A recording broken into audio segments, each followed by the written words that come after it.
Synopsis of the books of the Bible. Major Prophets. Jeremiah. By JND Darby. Chapter 52.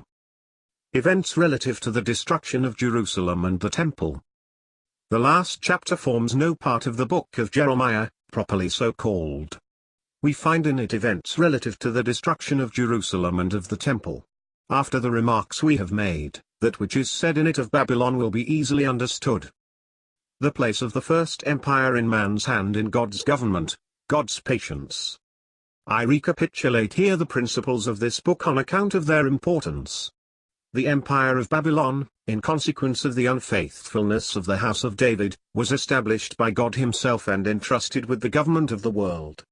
But Babylon not only oppressed Israel, but set up idolatry, and corrupted the world. He who should have been a worshipper of the true God, and an instrument of his power, established, as far as he could, the influence of the enemy. God has judged him. The empire which God himself established has been entirely overthrown. This judgment was executed against the pride of man, and against idolatry.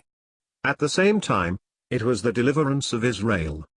This last consideration gave rise to a declaration on God's part of what Israel was to him, and what it shall be in the last days. But the subject treated of is the Babylon of that day. Since then God has permitted other powers to exist, governing the world with universal dominion, until the final accomplishment of all his purposes. These empires have subsisted according to his will, have been raised up or cast down as he saw good. But neither of them has held precisely the same place as Babylon. None of them has been formally established in the place of Israel, nor has the destruction of any of them been the occasion of Israel's restoration. The word of prophecy assures us that at the end of the days, the judgment of the last empire will have this effect. The judgment of Babylon has, in a manner, foreshadowed it, as its moral character commenced the sad history of these monarchies, and served as a model to them in many respects as to the evil that should be developed until the end. But to understand the fundamental principles of this history, and the dealings of God, the place which this first empire held in these dealings must be clearly and distinctly kept in mind.